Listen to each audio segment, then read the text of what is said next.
Shalom Jemaat GSKI Betani seluruh Surabaya. Senang sekali saya berjumpa kembali dalam program acara Masih Ada Tuhan. Tema renungan kita hari ini terambil dari 1 Timotius 2 ayat yang kelima. Dan saya beri judul, Mengapa Harus Berdoa. Ayat firman tersebut saya bacakan sebagai berikut.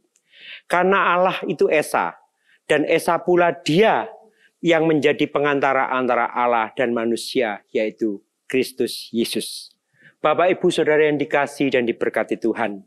Yang melatar belakang kita berdoa karena kita percaya bahwa di balik doa ada kekuatan. Di balik doa ada kepastian. Artinya, jika kita berdoa, pasti menerima jawaban dari doa yang kita panjatkan. Amin. Di satu sisi Allah itu kudus. Sementara di sisi yang lain kita ini masih manusia yang berdosa. Namun melalui pengorbanan Tuhan Yesus di atas kayu salib, Dia mengorbankan nyawanya untuk saudara dan saya, dan Dia menebus dosa-dosa kita. Akhirnya oleh anugerah Tuhan kita ada sebagaimana ada karena kebaikan Tuhan yang luar biasa.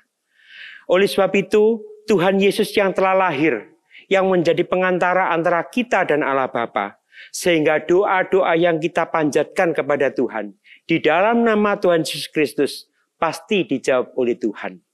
Bapak, Ibu, Saudara yang dikasihi dan diberkati Tuhan, Tuhan memang Maha Tahu, tapi bukan berarti kita tidak perlu berdoa.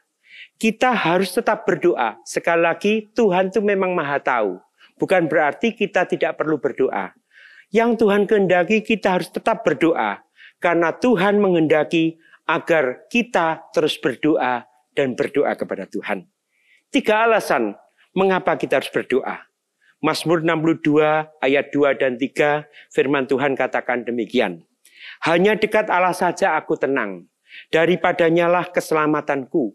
Hanya Dialah gunung batuku dan keselamatanku, kota bentengku, aku tidak akan goyah. Alasan yang pertama mengapa kita harus berdoa. Karena Tuhan ingin supaya kita tetap selalu dalam hadirat-Nya. Amin Bapak Ibu. Dengan kata lain, kita jangan di luar dari hadirat Tuhan. Tuhan mau dan menghendaki kita supaya kita tetap dalam hadirat Tuhan. Karena dikatakan oleh Mazmur 62 ini ayat 2, hanya dekat Allah saja aku tenang. Sangat jelas sekali dikatakan apapun yang menjadi permasalahan persoalan kita saat ini. Kalau kita dekat dengan Allah yang menciptakan kita, maka kita akan merasa tenang. Daripadanya lah keselamatanku. Hanya Dialah gunung batuku dan keselamatanku. Kota bentengku aku tidak akan goyah. Kalau kita ada dan tinggal di balik tembok benteng di mana kita berada, tentunya kita merasa aman, kita merasa nyaman. Karena di depan benteng itu pasti ada penjaga-penjaga yang kuat, yang selalu menghalau musuh-musuh atau orang yang akan mengganggu kita. Demikian juga Tuhan kita Yesus Kristus.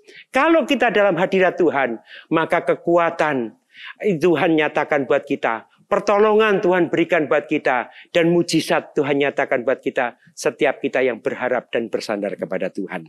Yang kedua, Mazmur 105 ayat yang keempat dikatakan, carilah Tuhan dan kekuatannya. Carilah wajahnya selalu.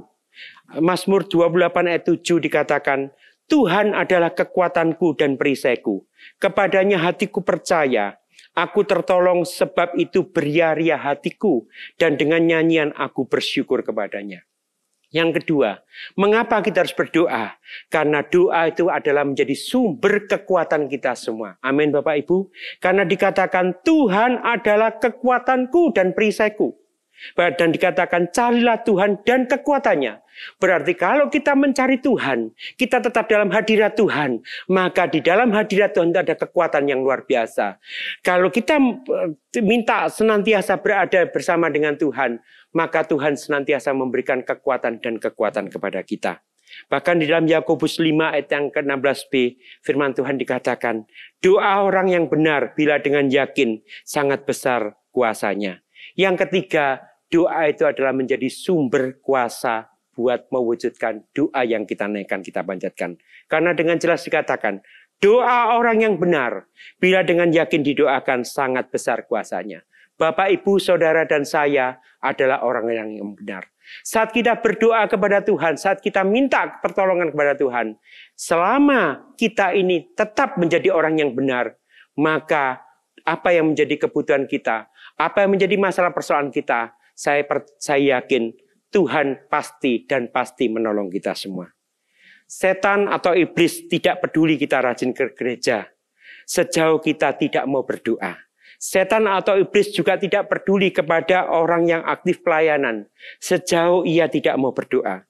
Sebab orang yang demikian, dengan kata lain, orang yang tidak mau berdoa, itu akan dipakai iblis untuk menghancurkan pekerjaan Tuhan.